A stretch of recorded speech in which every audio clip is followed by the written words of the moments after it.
Hello everyone, mga kababayan. Yun na nga, since yesterday nag-start kami mag-hike.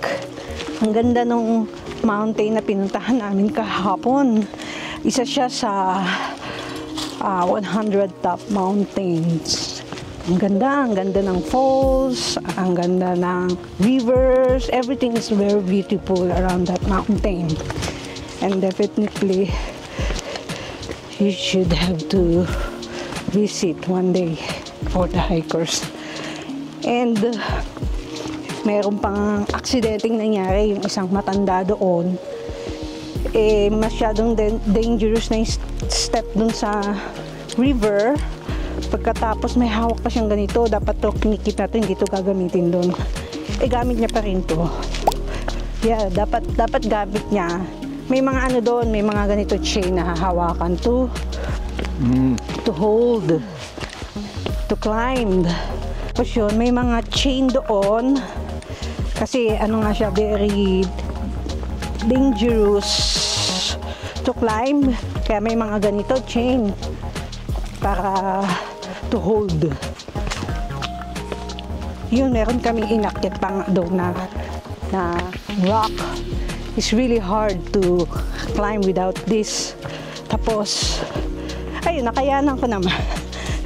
Tatlo yun, tatlong way, 1, 2, 3. Ngayon, you gonna choose kung saan mo gustong mag-climb doon. Yung pala, mas mahirap yung 1. Ang choose ko yung number 2. Mas gusto ko yung much more harder, much more challenging, diba? Ayun, nakaka-proud lang kasi that is the hardest rock I climbed ever since.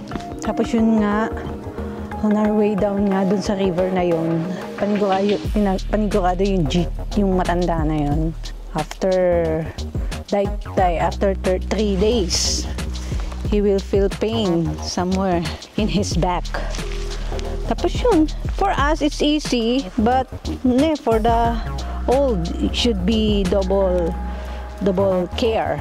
Well, in total, it's a really great mountain, very good mountain. That's why that mountain is included on the top 100 top mountains. Huwag niyong kalimutan na i-follow ang aming YouTube channel at Facebook page. Don't forget to like, share, and subscribe.